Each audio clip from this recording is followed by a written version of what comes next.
በየማለዳው የማየው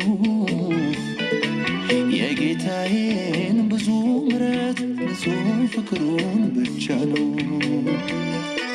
በየዕለቱ በየቀኑ በየማለዳው የማየው የኢየሱሴን ብዙ ምሕረት ንጹሕ ፍቅሩን ብቻ ነው።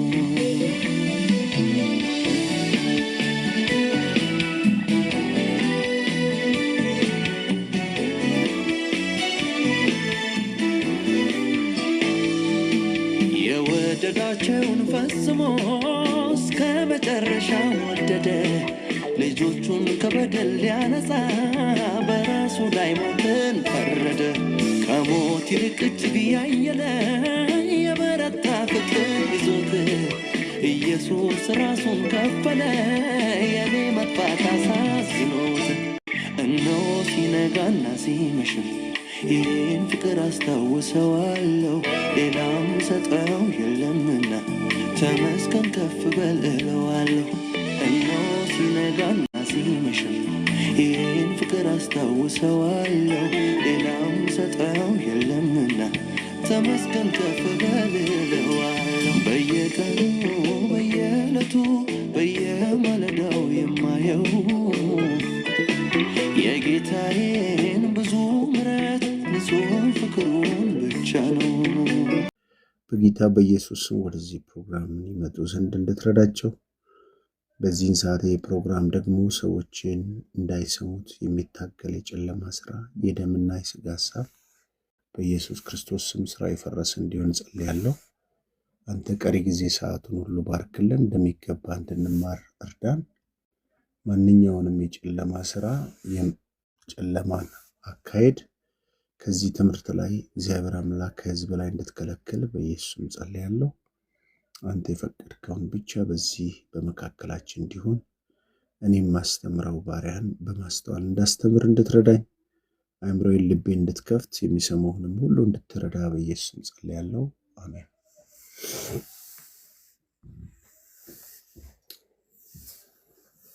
እንግዲህ መጽሐፍ ቅዱሳችን የእግዚአብሔርን ድምፅ የምንለይባቸው መንገዶች በጣም ብዙ ናቸው።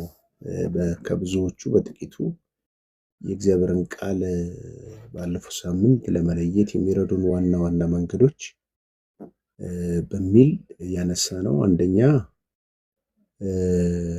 የእግዚአብሔር ድምፅ መለየት በክርስቲያን ሕይወታችን ውስጥ ቁልፍና አስፈላጊ ጥበብ ነው። እግዚአብሔር ዛሬም ይናገራል። ነገር ግን የእርሱን ድምፅ ከራሳቸው ሐሳብ፣ ከሌሎች ሐሳብ፣ ከጠላት ተጽዕኖ ሐሳብ ለይተው በተሻለና በሚገባቸው መንገድ ለመረዳት ምን ያስፈልጋል? እንደዚህ አይነት መሰረታዊ ዕውቀት ያስፈልጋል፣ ብስለት ያስፈልጋል ማለት ነው። ስለዚህ የእግዚአብሔር ድምፅ ለመለየት የሚረዱን ዋና መንገዶች ብዬ ባለፈው ጊዜ ላስተምራችሁ የሞከርኩት ያለፈው ሳምንት አንደኛው ለማስታወስ ያለው መጽሐፍ ቅዱስን እንደ መለኪያ መጠቀም በሚል። መጽሐፍ ቅዱስን እንደ መለኪያ መጠቀም ማለት እግዚአብሔር ከቃሉ ጋር ወይም ከመጽሐፍ ቅዱስ ጋር የሚቃረን ነገሮች በፍጹም አይናገርም። ማንም ሰው ሲናገር እንደ እግዚአብሔር ቃል ይናገር ነው። ስለዚህ የሚናገረው ንግግሮች በሙሉ በእግዚአብሔር ቃል ያልታገሰ መጽሐፍ ቅዱሳዊ መሰረት የሌለው ዝም ብሎ ሰው በገዛ ፈቃዱ በደምና በስጋ ሐሳብ ተመርቶ ሊናገር ይችላል። ስለዚህ ያንን መለየት የምንችለው በምንድነው? በእግዚአብሔር ቃል ነው። ለምን? የሚሰሙት ድምጾች ወይም ደግሞ የሚመጣው ሐሳብ ከቃሉ ጋር የማይስማማ መሆኑን ማረጋገጥ እንደ አንድ ክርስቲያን ይሄ የመጀመሪያ እርምጃችን ሊሆን ይችላልና ለዚህ ነው ቃለ ለመንገዴ ብርሃን ለመንገዴ መብራት ቃል ለእግሬ መብራት ለመንገዴ ብርሃን የሚለው የሚመራን እሱ ነው። አቅጣጫ የሚያሳየን እሱ ነው። ስለዚህ ከቃሉ ጋር የማይስማማ መልእክቶች ሆኑ ሐሳቦች በእግዚአብሔር ቃል ውድቅ እናደርገዋለን ማለት ነው።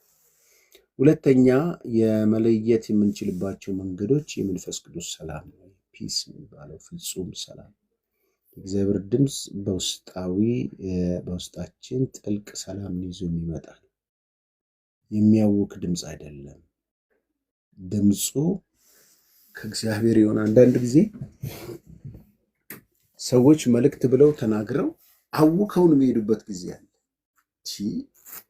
ምንድነው ረጅቶብኝ ሄደው እስከምትሉ ድረስ በጣም የሚረብሽ ሐሳቦች አንዳንዴ በመልእክት ስም የሚለቀቁብን ድምጾች አሉና ሰላም ያልተሞላንባቸው ድምጾች እርሱ ከእግዚአብሔር አይደለም። ስለዚህ የእግዚአብሔር ድምጽ በውስጣችን ጥልቅ ሰላም ይዞ እንጂ የሚመጣው የሁከት አምላክ አይደለም፣ ግራም ያጋባ አይደለም፣ የሚያጣድፍ አይደለም፣ ፍርሃት ውስጥ የሚከት አይደለም። የእግዚአብሔር ድምጽ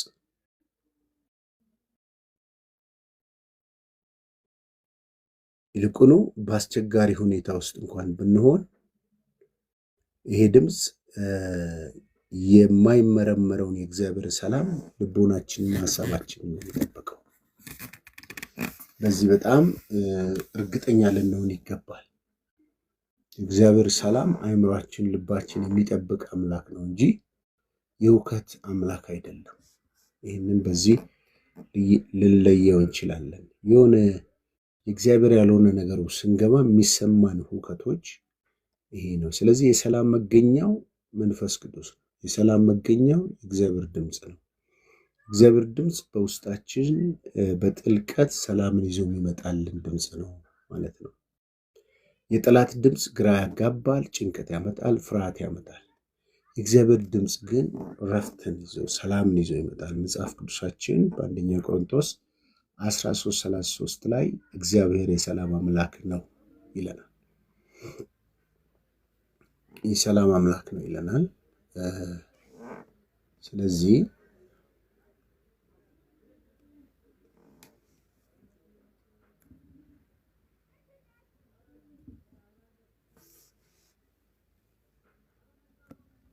የሰላም አምላክ ነው ስለሚለን የሰላም አምላክ የሆነው እግዚአብሔር ደግሞ ፈጽመን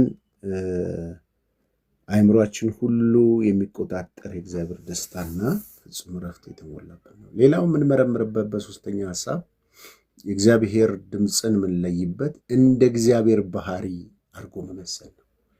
የመጀመሪያው በእግዚአብሔር ቃል ነው የምንመዝነው የእግዚአብሔርን ድምፅ። ሁለተኛው ደግሞ የመንፈስ ቅዱስ ሰላም በውስጥ ይዞ አለው ወይ የሚለውን ነው የምንለየው። ሶስተኛው ደግሞ የሚመጡ መልእክቶች በሙሉ እንደ እግዚአብሔር ባህሪ ያላቸው። የእግዚአብሔር ባህሪ የሌላቸው ድምጾች እነሱ ከእግዚአብሔር አይደሉም። ከእግዚአብሔር የሆኑ ድምጾች በሙሉ እረፍት የተሞሉ ድምጾች ናቸው። ሰላም የተሞሉ ድምጾች ናቸው። የማያስጨንቁ ድምጾች ናቸው።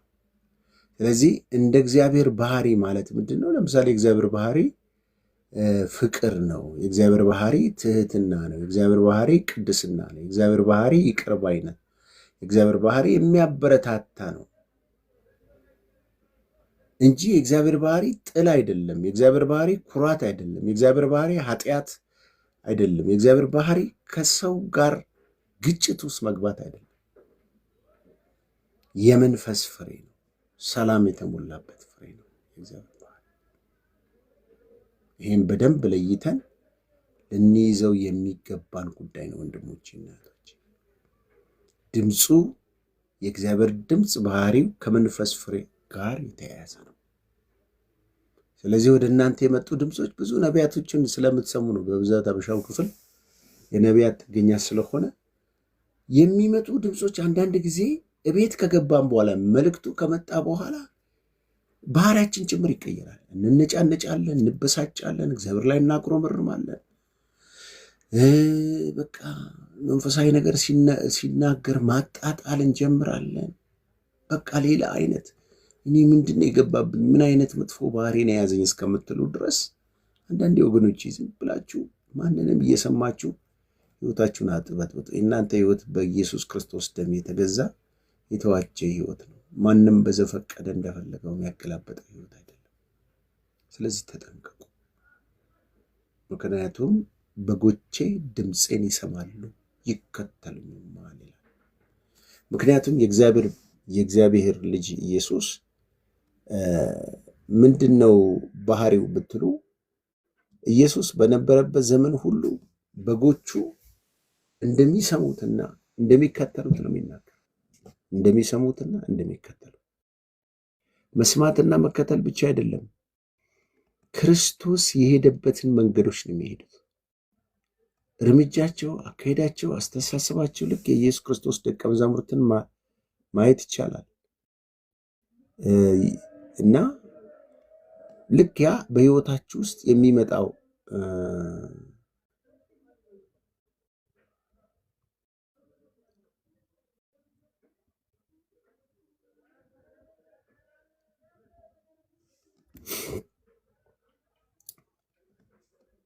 በህይወታችሁ ውስጥ የሚመጡ ድምጾች ሁል ጊዜ በውስጣችሁ እግዚአብሔር ወደ እናንተ የሚያመጣው አረጋ የምትባለው ወንድማችን ብሎክ እያደረገ ነው። ምናልባት ኔትወርክ ይሆናል።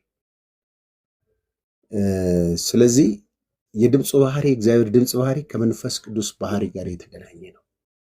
የእግዚአብሔር ድምፅ በህይወታችሁ ሲመጣ መንፈስ ቅዱስ ጋር አይጋጭም።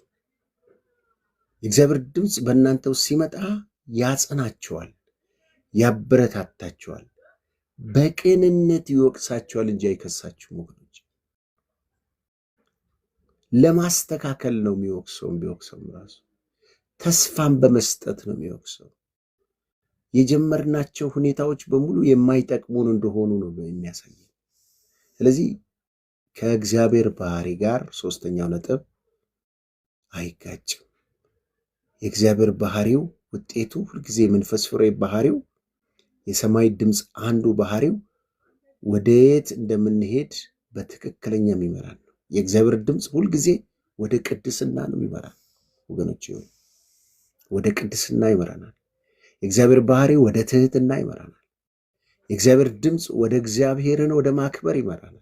ቸርች እንድንሄድ፣ እንደዚህ ቁጭ ብላችሁ እንድትማሩ፣ እንድትጸልዩ፣ መጽሐፍ ቅዱስን እንድትከታተሉ፣ በቤተ ክርስቲያናችሁ በታማኝነት እንድትኖሩ ይሄንን ነው የሚመክረው።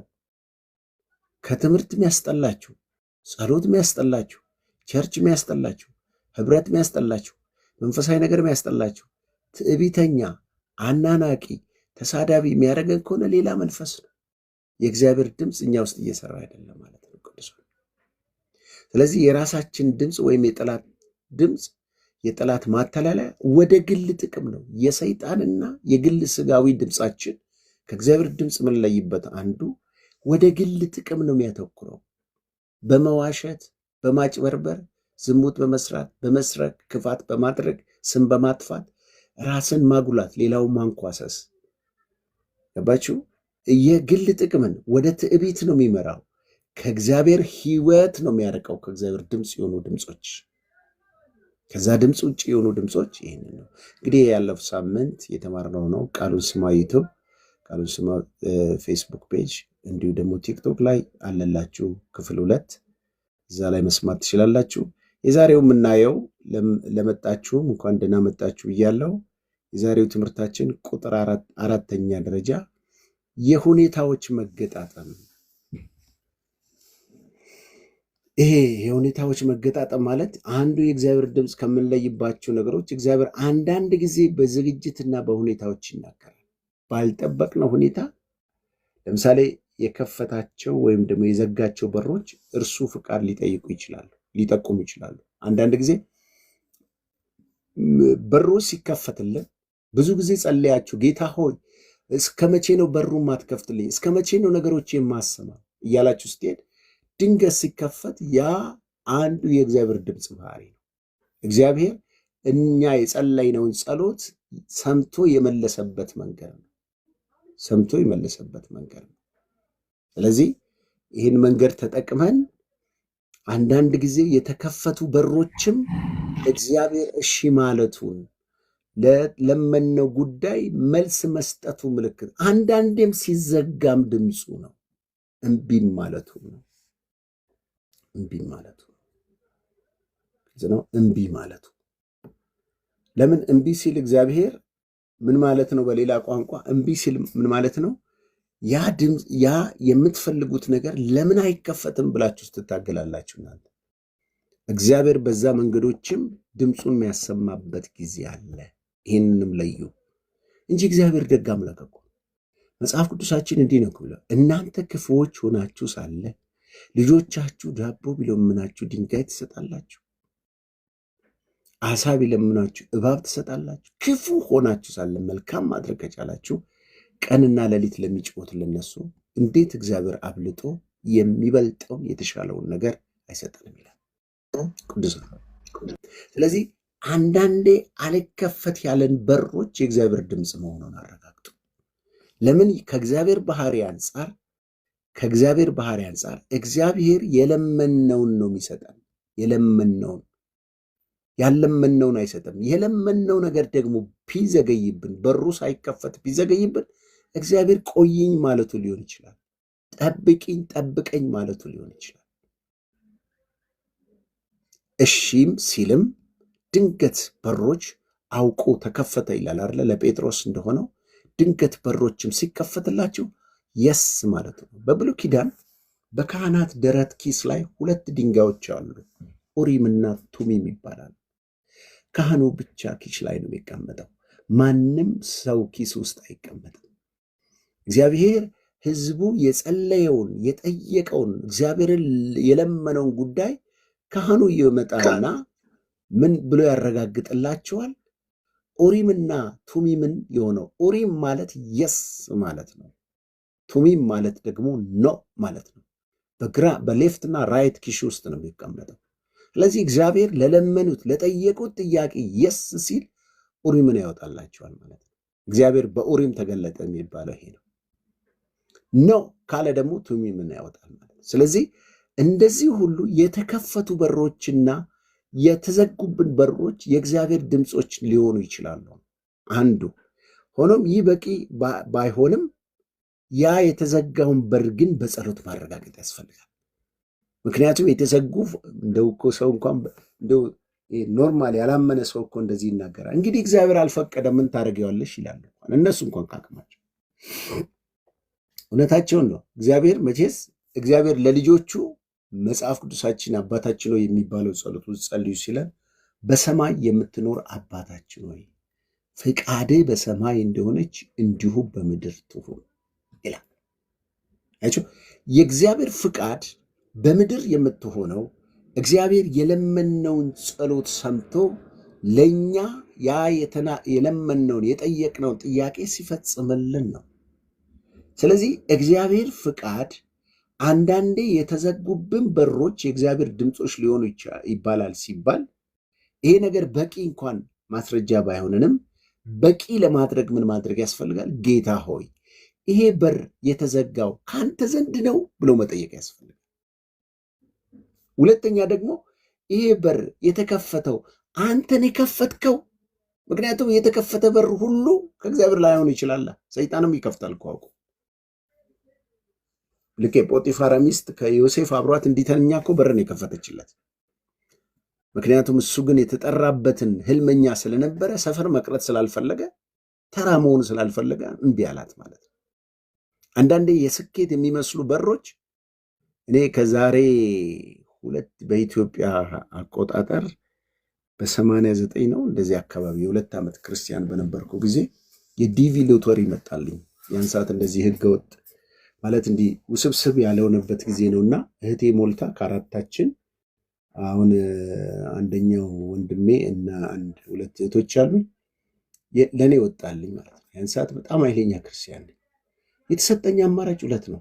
አንደኛው አግብተህ የሆነች ሴትን ሚስቴ ነች ብለክ እሷን ታገባለህ፣ እሷ ደግሞ ያንተን ትኬት ትችላለች፣ ይወስደዋል አሉኝ። ሁለተኛ ደግሞ ትኬትን ከፍለ ኮራ ብለህ በቦሌ ትሄዳለህ አሉኝ። ሁለቱንም አልችልም አልኳቸው። ኮራ ብዬ በቦሌ የሚሄድበትን ብር የለኝም። እኔም ሆንኩ በወቅቱ የነበሩ ቤተሰቦች የመንግስት ስራ ነው የምሰራው፣ ከእጅ ወደ አፍ የሆነ ደሞዝ ነው። ከዛ ውጭ ቤተሰቦችም ብዙም እንትን አይደሉም። ከዛ ውጭ ደግሞ አግብተህ ሲባል የኔ ያልሆነችውን ሚስት እንግዲህ አስቡ። በ2 ዓመት ክርስትና ውስጥ በመንፈስ ቅዱስ ተቀጣጥዬ በልሳን ተሞልቼ ኳይሮስ ነበራን ጊዜ ማገለገለ በጣም ኃይለኛ የነበርኩበት ሰዓት እና ስሙ አልካቸው። እኔ የወጣሁበት ከዛ ከጫት ተራ ከዛ ከእብድ ተራ ያወጣኝ ኢየሱስ ዛሬ አይኔ ያየ ጆሮዬ እየሰማ በፍጹም የኔ ያልሆነችውን ሚስት አግብቼማ አልወጣም፣ አሜሪካን ራሷ እኔን ትወስደኛለች እንጂ እኔ አጭበርብሬ ዋሽቼ አልሄድም። ብሞትስ እዛው ፕሌን ላይ ስወጣ ብሞትስ አልኳቸው። እናንተ አንዳንድ ክርስቲያኖች አንቀው ሊገሉኝ ከበቡኝ። በተለይ አንድ ኳይሮስ የሚዘምር ልጅ ወረኛ እዚህ ስንት ጊዜ ተዋሻለህ አይደለ አለኝ። እናንተ ልክ ወንጀል የሰራው ነው መሰለኝ። በፍጹም ከፈለኩ ልቅር እንጂ እንደዚህ እያወቅሁ አልሰራም ብዬ ያድል አመለጠልኝ። እንግዲህ ለፈተና እኔ ጋር የመጣ ነው ማለት ነው። አሁን ዛሬን እንኳን ላልደርስ እችላለሁ። ዛሬ እናንተ እንደዚህ ማስተምር ሰው ላልሆን እችላለሁ። ያን ሰዓት ሙሉ ጊዜ አገልጋይ ያልነበርኩ መንግስት ስራ እሰራለሁ። ምንም ገና ወንደላጤ ነኝ። ምንም አይነት ትዳር ህይወት የለም። ነፃ ሰው ነበርኩኝና በጣም የተቀጣጠልኩበት ነው። ስለዚህ የተከፈቱ በሮች ሁሉ የእግዚአብሔር ነው ብሎ ተገኝቶ ነው እንዴ? ኧረ በስመ አብ ዘለን የገባነው ነገር ብዙ ጊዜ በህይወታችሁ ራሳችሁ ምስክሮች ናቸው። መውጣት እስከሚያቅተን ድረስ ከባድ ፈተና ሊሆንብን ይችላል። ስለዚህ የሁኔታዎች መገጣጠም አንዳንድ ጊዜ እግዚአብሔር ድምፅ ሊሆን ይችላል። በሮች ሲዘጉ ወይም ደግሞ ሲከፈቱ በጸሎት በማረጋገጥ ነገሮችን የእግዚአብሔር ድምፅ መሆኑን ማረጋገጥ መልካም ነው። አምስተኛ የእግዚአብሔር ድምፅ የምናረጋግጥበት የመንፈሳዊ አማካሪዎች ምክር ነው። ይህን ምን ያህል እንደምትጠቀሙ እናንተ እኔ አንዳንድ ጊዜ ከአገልግሎቴ ውጪ ከዚህ ከማገለግለው አገልግሎት ውጪ ያው እንደ ፓስተር አማክራለሁ ሰዎችን እና ሳማከር በጣም ብዙ ሰዎች በትዳራቸውም በአገልግሎታቸው በተለይ በአገልግሎት አቅጣጫ ላይ ብዙ ሰዎች መስመር የያዙ ትልልቅ አገልጋዮች የሆኑ ሰዎች አስታውሳለሁ። እና ይሄ እንግዲህ ሰው እግዚአብሔር ጸጋ ሲሰጥ ነው። ለሁሉ ሰው ምክር አይሰጥም። ምክንያቱም ድል ብዙ ምክር ባለበት ድል በዛ አለ ይላል መጽሐፍ ቅዱሳችን። ብዙ ምክር ባለበት ድል በዛ አለ ይላል። ስለዚህ አንዳንድ ጊዜ ወገኖቼ ብዙ ነገሮችን በሕይወታችሁ ላይ ከመወሰናችሁ በፊት እግዚአብሔር በወንድም ወይም በአንድ በምትወዱት በምታከብሩት አገልጋይ ወይም ደግሞ ካውንስለር በሆነ ሰው በዛ ውስጥ አልፎ ድምፁን ሊያሰማችሁ ይችላል። ይህን እርግጠኛው ድምፁን ሊያሰማችሁ ይችላል።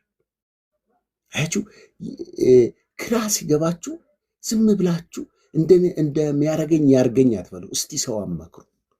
ለምሳሌ ዳዊት በሕይወት ዘመኑ ጠላትን አይፈራም፣ ጎልያድን አይፈራም፣ ሳኦልን አይፈራም፣ ፊልስጤምን አይፈራም፣ ማንንም አይፈራም። የሚፈራው ማንን እንደሆነ ታውቃላችሁ? አኪቶፌል የሚባለን መካሪ ይፈራል። አኪቶፌል ማለት ዳዊት ሲገልጸው ምክሩ እንደ እግዚአብሔር ቃል ነው ይላል። አያችሁ፣ በአንድ ጊዜ መንግስትን መገልበጥ የሚችል የምክር እውቀት እንዳለው ያውቃል። ድሮ የዳዊት አማካሪ የነበረ ሰው አሁን ከልጁ ከአቤሴሎም ጋር ተገንጥሎ እዛ አቤሴሎም ጋር ሄዶ ማማከር ሲጀምር ዳዊት ተናወጠ። በጣም ነው የተናወጠ ወገኖች፣ ተናወጠ፣ ተረበሸ። ለምንድን ነው የተረበሸው ብትሉ የተረበሸበት ነገር ምክሩ የአባቱን መንግስት እንደሚያስገለብጥ እርግጠኛ ስለሆነ ነው ዳዊት። ስለዚህ በእውነት መነግራችሁ ነገር በሕይወታችሁ የምትወስኑባቸው ትልልቅ ውሳኔዎች አንዳንዴ በመካሪዎች አንደበት ላይ እግዚአብሔር ድምፁን ሊያሰማን ይችላል። እባካችሁ ወንድሞች እህቶች፣ ይህን ትምህርት የትም ቦታ አታገኙት። በእርግጠኝነት መነግራችሁ ነገር ለምን ብትሉኝ አሁን ዘመነ ትንቢት፣ ዘመነ ዝማሬ፣ ዘመነ ጭፈራ ብቻ እንጂ ሰው ቁጭ ብሎ እንደዚህ የመማር ትዕግስት የለውም። ስለዚህ እነኚህ ዘመዶቻችንም የበዙት አሁን ትንቢት በተናገሩበት መልሶ የሚራገሙት መልሶ የሚሳደቡት እኛም የእግዚአብሔር ድምፅን የመስማቱ መንገዱ ስለጠፋን ነው። ስለዚህ እኔ ራሴን ማስታበይ ሳይሆን መመክራችሁ እዚህ ጋር መመክራችሁ ነጥቦች የመጀመሪያው የእግዚአብሔር ድምፅ ወደ ህይወታችን ሲመጣ በእግዚአብሔር ቃል ፈትሹት። ሁለተኛ የመንፈስ ቅዱስ ሰላም አለ ወይ ብላችሁ ፈትሹ። ሶስተኛ እንደ እግዚአብሔር ባህሪ ነው ብላችሁ ፈትሹ። አራተኛ ደግሞ የሁኔታዎች መገጣጠምን በጸሎት አረጋግጡ። የስ የሆነ ነገርም ኖ የሆነውን ነገርም ከእግዚአብሔር መሆኑን አረጋግጡ። አምስተኛው ደግሞ የአማካሪዎቻችሁ ምክር ስሙ። የፓስተሮቻችሁ ምክር ስሙ። የአገልጋዮቻችሁ ምክር ስሙ። ገባችሁ? እነሱ በበሰሉ ሰዎች አንደበት ውስጥ እግዚአብሔር ምክር ያስቀምጣል፣ አቅጣጫ ያስቀምጣል፣ ስኬትን ያስቀምጣል። ስለዚህ በትንሽ በትልቁ ከመቅበዝበዝ እግዚአብሔር በአእምሮም በአስተሳሰብም በትምህርት በበሰሉ ሰዎች መካከል ውስጥ ድምፁን ያስቀምጣል። ትዝ ይላቸዋል። አንድ ጊዜ ናታን የሚባል ሰው ዳዊት የእግዚአብሔር ቤተ መቅደስ የእግዚአብሔር ታቦት ማደሪያ አጥቶ በድንኳኑ ሲኖር እሱ በተሸለመ ቤትና በአማረ ቤቱ ሲኖር ዳዊት በጣም ውስጥ ተሰማና ተቆጨና ለናታን ነቢዩ ናታንን መጣና ነቢዩ ናታንን እንደዚህ አለው፣ እባክህ እኔ ለእግዚአብሔር ቤት መስራት እፈልጋለሁ፣ ምን ትለኛለህ? መልካም ነዋ፣ ተነስና ስራ፣ በጎ ሐሳብ ነው፣ ዘራፍ ምናምን አለው። ይገርማቸዋል። ናታን ገና ከእግሩ ከዳዊት ቤት ወጥቶ መራመድ ሲጀምር እኔ መቻልኩ አለው መንፈስ ቅዱስ። አይገርምም? እናንተ የስ ጌታ እኮ በነቢዩ ናታን ተናገረኝ። ኢየሱስ ጌታን በእርግጥ ብሎሃል ወይ? ነቢዩ እግዚአብሔር ብሎታል ወይ? ይህን ነው ማረጋገጥ ያለባቸው። ተጣድፈን መግባት የለብንም። ወጥቶ ከመራመዱ እግዚአብሔር መለሰውና እንደዚህ ያለው፣ ዳዊት ቤቴን አይሰራም፣ እኔ አላልኩም፣ እሱ የደም ሰው ነው፣ በደም የኔን ቤተ መቅደስ አይሰራም፣ ልጁ ነው ይሰራልኝ፣ ሂድና ተመለስና ንገረው አለው። እንዲህ ማለ ወንድሞቼ እህቶቼ፣ አትቸኩሉ፣ አትጣድፉ፣ ተረጋጉ። ይህ ህይወት እኮ ነው። ይሄ ነገር በጣም መረጋጋት ያስፈልጋል። ተጣድፎ ቢያደርገውስ ከእግዚአብሔር ጋር ነው ቁጣ። ስለዚህ በዚህ መሰረት አንዳንዴ አማካሪዎቻችሁ መስማት ጥሩ ነው። የመንፈሳዊ ሰዎች ምስክርነት አንዳንዴ ሰዎች ለሰማችሁት ለተረዳችሁት ነገር ማረጋገጫ ይሆንላቸዋል። ለምሳሌ የሆነ ፕሮፖዛል ፕሮጀክት ነድፋችሁ ያንን ጉዳይ አማካሪ ጋር የምትወስዱት እርግጠኛ ነኝ። እናንተ ላይ ያለውን ፕሮጀክት ለመስራት ያንን ፕሮጀክቱን ማኔጅ የሚያደርግላችሁ፣ የሚያሳያችሁ፣ የሚመክራችሁ፣ አቅጣጫ የሚያሳያችሁ ሰው ያስፈልጋቸዋል። አገልግሎት ወይም ደግሞ ትዳር ወይም ደግሞ የሆነ ቢዝነስ ስትጀምሩ አገልጋዮቻችሁ ወይም ደግሞ በምክር በጸሎት የሚደግፉ ሰዎች ያስፈልጓቸዋል። ምክንያቱም በምሳሌ 11:14 ላይ በብዙ ምክር ደህንነት ይሆናል ይላል። ስሙ ይባረክ የኔ ወዳጅ። በብዙ ምክር ደህንነት ይሆናል። እዛው ምሳሌ 11:14 ላይ ደግሞ ምክር ሲበዛ ደህንነት ይሆናል ይላል። ምክር ሲበዛ አትጥሩ ምክር። እሱ ዋናውና ነው የሚመክረኝ። ምን አገባችሁ ስለኔ ህይወት? እንደፈለኩ መብቴ ነው። ከፈለገ እግዚአብሔር ደስ ያለውን ያድርግ ምናምን ብላችሁ ብትገቡ ደስ ያለውን ያድርግ ብላችሁ የገባችሁበት ህይወት እያለቀሳችሁ ነው የምትወጡት። እኔ በጣም ልቤ አዝኖ ብዙ ሰዎችን በተለይ በዚህ በጋብቻ ጉዳይ ላይ በቃ ውስጤ ነው ብሎኝ ከልክዬ ተናግሬ ነው አንተ ራስህ ብለውኝ ገብተው እድሜ ልካቸውን ስቲል ትዳራቸው ሲኦል የሆነባቸው ሰዎች ናካል። አንድ ጊዜ እዚህ ምናልባት እዚህ አንድ ወንድም ቅድም መግባት ያቃተው ወንድም ታች አለና ያው እሱ ስላለ ነው የሚመሰክረው። የሰው ሚስጥር ማውጣት ያደለም ከሱ ጋር ስላወራ ነው። አንዴ እዛ እኔ የነበርኩበት ክፍለ ሀገር በነበርኩ ጊዜ ወደ ሐረር አካባቢ ላይ የፈውስ አገልግሎት ነበረና እዚህ ያለውን ወንድማችን አረጋ ከእሱ መከላከያ ነበረና ከሱ ከጓደኞቹ ጋር ወደ 3-4 ሆነው እኛ ቸርች ይመጣሉና አንድ ቀን ወደ ኋላ አስቀረዋቸውና ስጸልይ ለዚህ አሁን እዚህ ላለው ወንድማችን እግዚአብሔር እንደዚህ ይልሃል፣ የጀመርከው ነገር ከኔ አይደለም ይልሃል እና ይሄ በዚህ በስጋ እንዳትሄድ ይልሃል፣ ልጄ ወይ አትቅደመኝ ይልሃል ብዬ መልእክት ነገርኩት። እኔ እንግዲህ አይጀምር እንግዲህ መከላከያ ነው መጥቶ ከእረፍት ቀናቸው ሲመጡ እኛ ቸርች መጥተው ያመልካሉ፣ ከኔ ጋር ደግሞ ቤት ድረስ ይመጣሉ። እንደዚህ አይነት ህብረት ነበረንና መጨረሻ ላይ እሱን መልእክት አገልግዬ ስጨርስ 5 ሰዓት ላይ ከተንበሪ ተንኳኳ ማለት ነው። ከተንበሪ ሲንኳኳ ዘልዬ በር ስከፍት አንድ እህት ነች። እኔ ምን አድርጌ ነው ፓስተር፣ ምን አድርጌ ነው እንደዚህ? ወይ ጌታ ኢየሱስ፣ ምን አድርጌ ነው እንደዚህ ህይወቴን እግዚአብሔር እንደሚያደርግብኝ? እኔ አገባለሁ ብዬ እኔ አብሬ ሆናለሁ ብዬ ስል እንዴት እግዚአብሔር ፍቃድ አይደለም ይባላል? እንዴት በጌታ በኢየሱስ እኔ ምን አውቃለሁ? መጀመርሽን እሱ መጀመሩን እኔ ምን አውቃለሁ? እግዚአብሔር ተናገረኝ፣ እኔ ምን ማውቀው ነገር አለ ብዬ ላስረዳም መኮርክ። ታለቅሳለች፣ ትበሳጫለች። በኋላ እሱም ሲመሰክርልኝ ለካ ልጅቷ ዝም ብላ ለትዳር ሳይሆን ለሌላ ነገር ነበር የምትፈልገውና እሱም ይኸው እስካሁን አላገባው። አሁን ከመከላከያ ሄዶም ዱባይ ገብቷል። የሚገርመው ነገር እስካሁንም አላገባም። የዛች ልጅ ህይወት ግን ያን ጊዜ በዝሙት ምክንያት ወድቃ ከቸርች ሁሉ እስከ መታገድ ደረጃ ደረሰች ማለት ነው። እና እኔ በማላውቀው እሱም ባልነገረኝ እሷም ባልነገረችኝ እግዚአብሔር ተናግሮ በእንደዚህ አይነት መንገድ ኖ ብሎ የሚለውን ነገር እሱም ተቀበለ። እኔ እኮ ጌታ ባይለኝም ድሮም ከአንቺ ጋር ምንም አይነት ግንኙነት የለኝም፣ እሷ ነበረች የምታስቸግረኝ የነበረው። ሲጀመር እኔ አልወድም፣ ማግባትም አላሰብኩም፣ መከላከያ ሆኜ እንዴት አገባለሁ ብሎ በቀደምም ሲመሰክርልኝ ነበር። ምን ለማለት ፈልጌ ነው? አንዳንድ ጊዜ እግዚአብሔር ኖ ያለን ጉዳይ ነገን እያየ ነው ወገኖቼ ሆይ፣ ኖ በሚለን ጉዳይ ላይ ነገን እያየ ነገም ይደርስባችሁ ነገር የሚፈርስ ትዳር ስለማይሰጣችሁ ነው። ብዙ ሰዎች እኔ አንዳንዴ ትዳራቸውን በራሳቸው ጥበብ የሚሰሩት ይመስላቸው። እኔ አንድ አገልጋይ አውቃታለሁ፣ ስሙን መጥቀስ አልፈልግም። እኔ እኮ አሁን እየከፈልኩ ያለው ሳገለግል አይወድ፣ ኦንላይን ሳገለግል አይወድ፣ የሆነ ነገር ሳረጋ አይወድ፣ የሆነ ሲያምርብኝ አይወድ። ለምን ትታያለሽ ይለኛል፣ ለምን ትሰብኪያለሽ ይለኛል።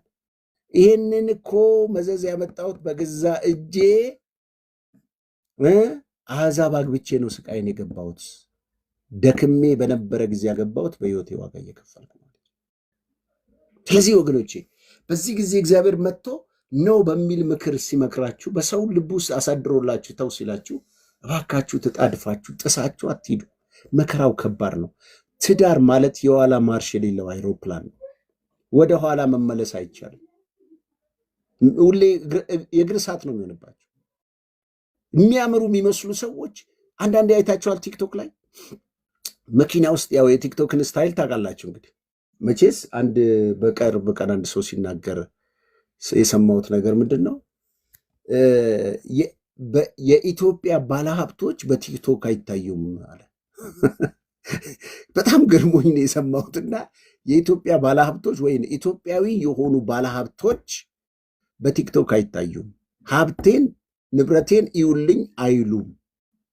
ለምን? አንደኛ ሁለት ነገር ነው። አንደኛ ምን ማሳየት ያስፈልጋቸዋል አለ፣ ራሳቸው ከፍ ብለዋል። ሁለተኛ ደግሞ ጠላትን ማፍራት ነው አለ። እነኚህ የሌላቸው ሰዎች ግን ዲኮሬሽን ውስጥ ሆነው በመኪና እየነዱ የሆነ ነገር እያደረጉ፣ ምናልባት አንዳንዱ ራይድ ሊሰራ ይችላል፣ ትራክ ሊሰራ ይችላል፣ ወይም የሆነ የተለያየ ኑሮስ ሊኖር ይችላል፣ ወይም ቢል ሊኖርበት ይችላል፣ ዕዳ ሊኖርበት ይችላል፣ ክስ ቻርጅ ሊኖርበት ይችላል።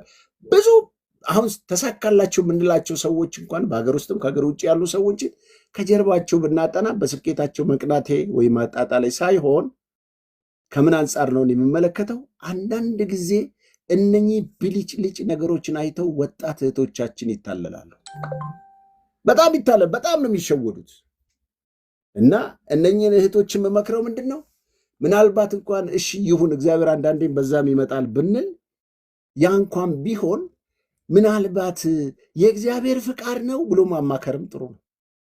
እኔ በቅርብ ጊዜ የገጠመኝን ልንገራችሁ። ከዛው ከአሜሪካን እኔ ደግሞ ለእኔ መንፈሳዊ ልጅ ምላት እዚህ አዲስ አበባ ውስጥ በእንደዚህ አይነት ሁኔታ ውስጥ ገጥሞኛል እና እሱን በመስመር ላይ ተገናኝተዋል። ስለዚህ ሁለቱንም እኩል ነው ጥያቄ ጠየቅኩት። ይሄኛው ነገር እንዴት ነው? አይ በዚህ አግል አይተሻል፣ እንደዚህ አይታታል ወይ? እንደዚህ አይ እሷም እንደማይጣጣሙ ሲናገሩ፣ ስለዚህ ያልተጣጣሙት ነገር አይቀጥልም። ምንድነው ማድረግ ያለባችሁ? ራሳችሁን አይታችሁ ማቆም ብቻ ነው የሚያስፈልገው። ጌታ ይባርካቸው፣ ሁለቱም አቆሙት። ግንስ እንደዛ ሆነው ቢገቡበት ህይወታቸው እድሜ ልካቸውን ከቁልቋል ከሾክ የተጠቃ ቁልቋል ሲያለቅስ ይኖራል እንደተባለ እድሜ ልካችንን ለቅሶ ነው የሚሆንብን። ምክር መስማት፣ እኔ ብዙ ወጣቶችን እመክራለሁ፣ ምክር መስማት ጥሩ ነው። እዚህ ጋር ያበዛውላችሁ በዚህ ዘመን ወጣት ምክር መስማት ስለማይችል። ኦኬ እስካሁን የነገርኳችሁን ላስታውስ። 5 ነገር ነግሬያቸዋለሁ። እንግዲህ እግዚአብሔር ድምፅ ወደ ህይወታችሁ ሲመጣ መለየት የሚገባችሁ ነገር ምንድነው? አሁንም እናንተ ውስጥ ድምፅ ካለ የሆነ የጀመራችሁት ነገር አለ። መጽሐፍ ቅዱስን እንደ መለኪያ ውሰዱት። መጽሐፍ ቅዱስ ጋር ይቃረናል ወይስ አይቃረናል? በቃ አትዋሹ። በግልጽነት ይቃረናል ወይስ አይቃረናል? ቃሉ ለእግሬ መብራት ለመንገዴ ብርሃን ነው ይላል። ይሄ ነገር ይሄ ይሆናል ወይስ አይሆንም? ሁለተኛ የመንፈስ ቅዱስ ሰላም አለው ወይስ የለው? ሰላም ያለው የእግዚአብሔር መንፈስ ያለበት የሚያረጋጋ ነው። ውስጣችን ረፍት የሚሞላ የሚያጣድፍ አይደለም፣ የሚያስቸኩል አይደለም፣ የሚያንቀዠቅዥ አይደለም። እጅግ ሰላም የተሞላ ነው። ከጠላት ድምፅ የሚለየው አንዱ ባህሪ የእግዚአብሔር ሰላም ነው፣ አይምሮንና ልብን የሚያል። ሶስተኛው የእግዚአብሔር ባህሪ አለው ወይ? ወደ ህይወታችሁ የመጣ ድምፆች ወይም ደግሞ የምትኖሩት እግዚአብሔር ፍቃድ ነው ብላችሁ የምትሉት ነገር እንደ እግዚአብሔር የመንፈስ ፍሬ አለበት፣ ቅድስና አለበት፣ ትህትና አለበት፣ ይቅርታ አለበት፣ ከእግዚአብሔር ጋር ያስታርቃል ወይ? ወይስ ወደ ጥል ይመራቸዋል፣ ወደ ኩራት ይመራቸዋል፣ ወደ ኃጢአት ክፊት አርገው ያለ ወደ ክፉ ነገር ይመራናል? ይሄ መለየት አለበት። ድምፁ አያውክም ወገኖች። የእግዚአብሔር ድምፅ ባህሪ ከመንፈስ ቅዱስ ፍሬ ጋር አይለያይም። ያንጻል፣ ያበረታታል፣ ያስተካክላል። የጠላት ድምፅ ግን ይከሳል፣ ያሸማቀቃል፣ ተስፋ ያስቆርጣል፣ ጥፋተኝነት ስሜት ያሳድራል። ላኛይቱ ጥበብ ግን በመጀመሪያ ንጽሕት ኋላኛ ታራቂ ናት፣ እሺ ባይ ናት። ስለዚህ አንዱ የምንለይበት ሶስተኛው ነጥብ በምንድን ነው? እንደ እግዚአብሔር አይነት ባህሪ ነው። አራተኛው ደግሞ የሁኔታዎች መገጣጠም፣ በሮች ሲከፈቱ ወይም ሲዘጉ አንዳንድ የእግዚአብሔር ድምፅ ሊሆን ይችላልና ጸልያችሁ መለየት እንዳለባችሁ። አምስተኛውና የመጨረሻው የመንፈሳዊ አማካሪዎች ምክር ውስጥ አንዳንዴ የእግዚአብሔር ድምፅ በዛ ውስጥ ያልፋል። ስናጠቃልለው የእግዚአብሔር ድምፅ መለየት እንደ ማንኛውም ግንኙነት ልምምድ ይጠይቃል ወገኖቼ፣ ልምምድ ይጠይቃል። ምን አይነት ልምምድ ይጠይቃል? ከእርሱ ጋር ጊዜ ማሳለፍ ይፈልጋል። በመንፈስ ቅዱስ ቁጥጥር ውስጥ መሆን ያስፈልጋል። ድምፁን ለመለየት አቅም ይጠይቃል። ቃሉን ማጥናት ይጠይቃል። ስናጠቃልለው ሁል ጊዜም ቢሆን ይህ ነገር ለእግዚአብሔር ክብር ይዞ ይመጣል ብላችሁ ጠይቁት። የሰማችሁት ድምፅ፣ የተረዳችሁት ድምፅ ጌታን ያከብራል ወይ? እግዚአብሔርን ያሳያል ወይ? ለእኔስ ለመንፈሳዊ ሕይወቴ እድገት አለው ብላችሁ ጠይቁ። ያጠቃለልኩ ነው። ለእኔስ ለመንፈሳዊ ሕይወቴ እድገት አለው ብላችሁ ጠይቁ። ሳጠቃልለው አንድ ድምፅ ስንሰማ ራሳችን እንዲህ ብለን እንጠይቅ። ወንድሞቼና እህቶቼ ጨረሱ። አንድ ድምፅ ስንሰማ ስለምጠይቃችሁ በደንብ ብታዳምጡኝ ደስ ይለኛል። አንድ ድምፅ ስንሰማ ራሳችን እንዲህ ብለን እንጠይቅ። አንደኛ ይህ ድምፅ መጽሐፍ ቅዱስ ውስጥ ካለው ትምህርት ጋር ይስማማል? ሁለተኛ ይህን ሳስብ ወይም ደግሞ ሳደግ በልቤ ሰላም አለኝ ወይስ ግራ መጋባት አለኝ ብላችሁ ጠይቁ። ሶስተኛ የመጨረሻ ይህ ድምፅ እግዚአብሔርን ያስከብራል ወይስ እኔን ለስጋዊ ፍላጎት ያነሳሳኛል? አያችሁ፣ እንደዚህ ብላችሁ ሶስቱን ነገር ከጠየቃችሁ ያ የስ ከሆነ በውስጣችሁ ለማድረግ ለመፈጸም ወደኋላ ማለት አያቅታችሁ፣ በነገሮች ሁሉ ማድረግ ትችላላችሁ ማለት ነው። ስለዚህ በአጠቃላይ ድምፅ ለመስማት የሚጠቅሙ ቁልፍ መንገዶች ከመጽሐፍ ቅዱስ ጋር አጠቃላይ ትምህርታችን እነኛ 5 ነገሮች ናቸውና የሰማችሁትን ጌታ ይባርክላችሁ። ስለዚህ እንዴት ነው እናንተ የእግዚአብሔርን ድምፅ የምትለዩት? በመጽሐፍ ቅዱስ ሚዛን ነው ወይ? የመንፈስ ቅዱስ ሰላምን አረጋግጣችሁ ነው ወይ? እንደ እግዚአብሔር ባህሪ ነው ወይስ ሁኔታዎች ሲገጣጠም የምትመሰክሩት ወይም ደግሞ የምታረጋግጡበት መንገድ አላችሁ ወይ? የመንፈሳዊ ምክሮች ትሰማላችሁ ወይ? በአጠቃላይ የእግዚአብሔር ድምፅ በመጽሐፍ ቅዱስ ውስጥ ካለው ትምህርት ጋር ይስማማል? እግዚአብሔር ድምፅ ሳስበው ሳደርገው በልቤ ሰላም ይሰማኛል? ይህ ድምፅ እግዚአብሔር እንዳከብር ወይስ ስጋዊ ፍላጎት እንዳደርግ ያበረታተኛል የሚለውን ለይታችሁ እንድታውቁት ይሁን። ጌታ ይባርካችሁ።